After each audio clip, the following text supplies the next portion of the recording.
Donc je vous ai proposé de venir dans l'atelier de Viviane, ma belle-mère, qui est en fait mon pied-à-terre parisien.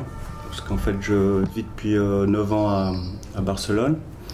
Mais en fait j'ai très peu travaillé là-bas. J'ai essayé un peu de m'insérer vers l'université aussi, mais ça n'a pas trop marché.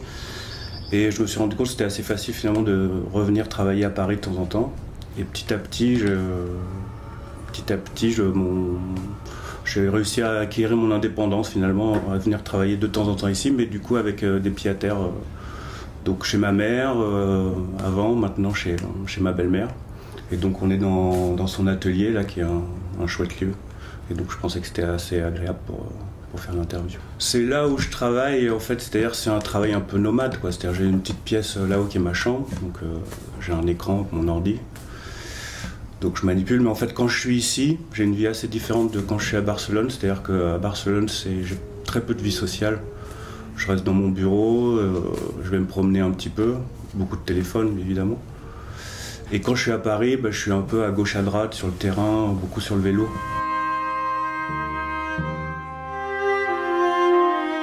Nous sommes au siège dans l'administration centrale, c'est-à-dire c'est le siège du ministère de l'écologie, du développement durable et de l'énergie, qui est aussi le siège d'un autre ministère qui est notre cousin germain, qui est le ministère de l'égalité des territoires, du logement et de la ruralité. C'est un peu bicéphale en ce moment. Et ce siège, donc c'est la Tour Sequoia à la Défense. Avant, on était dans l'Arche de la Défense. On a dû déménager il y a peu de temps. Et maintenant, on est Tour Sequoia.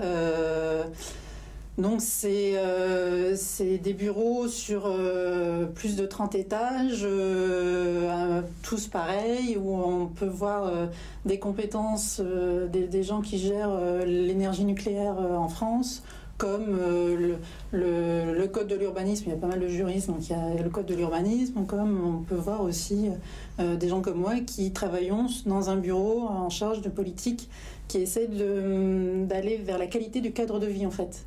Que j'ai croisé rue de l'Arbalète.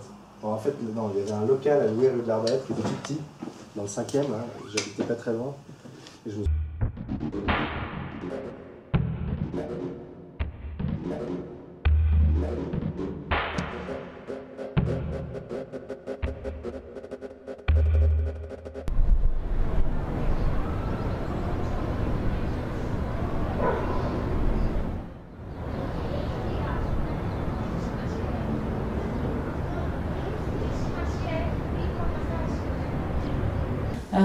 Donc bienvenue à Athènes. On est un peu loin de Paris-Belleville, la capitale de Grèce. Et ici c'est l'agence de ERIA. C'est l'agence de 3 associés, moi et 2 autres architectes. Et on est ici depuis 2009. C'est un immeuble typique du centre-ville d'Athènes, une polykathékia comme on appelle cette typologie ici des années 50, je pense. Et on est dans un 3 pièces qui est en général utilisé comme appartement, mais nous on l'utilise comme agence d'architecture. Donc on se trouve dans notre espace de travail principal. On est installés tous les 3. Et il y a aussi 2 autres chambres, une petite chambre de maquette et une autre petite salle de réunion.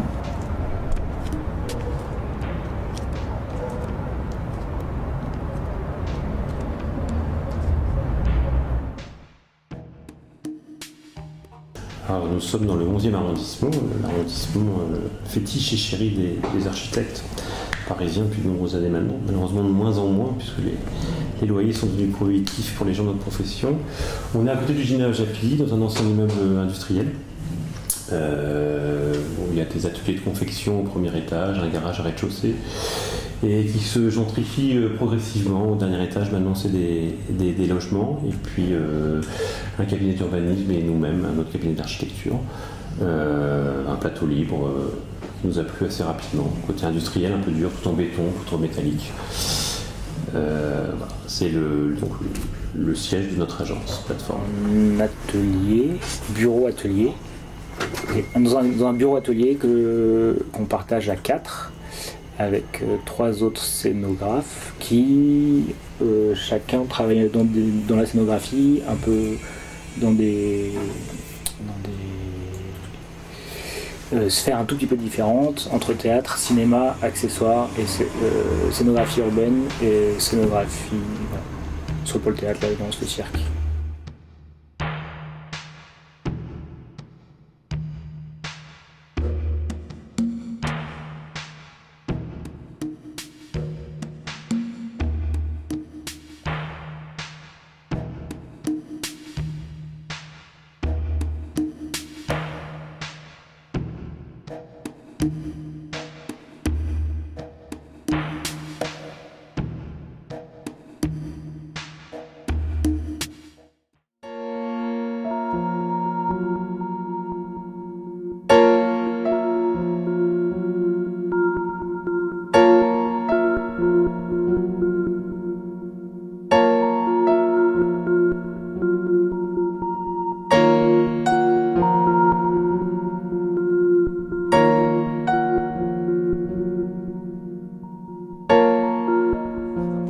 Et souvent, quand je commence un projet, je balbutie avec les mots. C'est-à-dire que je fais comme une espèce de jeu comme ça, un peu à moitié poétique, à moitié libre.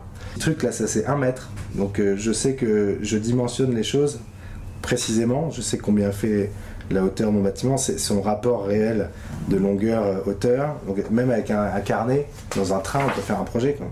Après, ça c'est toujours la suite du projet où il y a de la boîte de nuit comme ça en L, avec la terrasse couverte comme ça. Là, au départ, on voulait faire un restaurant en hauteur, parce que quand on est en hauteur, non seulement on a les pylônes et puis une espèce d'usine électrique, et puis après il y a la défense dans le lointain. C'est des paysages assez magnifiques.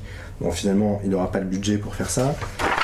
La carte, quoi, la cartographie, c'est toujours quelque chose qui m'a attiré, quoi, de regarder une carte, me plonger dedans, de rester plusieurs minutes, quoi, à observer une carte et de zoomer, dézoomer, quoi, de la voir de loin et puis de se rapprocher et puis de commencer à voir les détails, et puis de voir les détails à quoi ils correspondent dans la légende et d'explorer, quoi, finalement.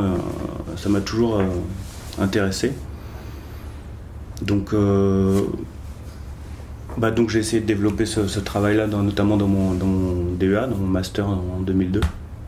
D'ailleurs, c'est un peu l'objet des ateliers que je fais de cartographie collaborative, c'est de dire que tous les habitants, finalement, ont une expertise sur leur territoire et ont une lecture qui peut être utile, quoi. L'idée, c'est de recueillir de la donnée pour ensuite fabriquer du projet urbain par-dessus. C'est-à-dire que, en fait, il y a 2 ans,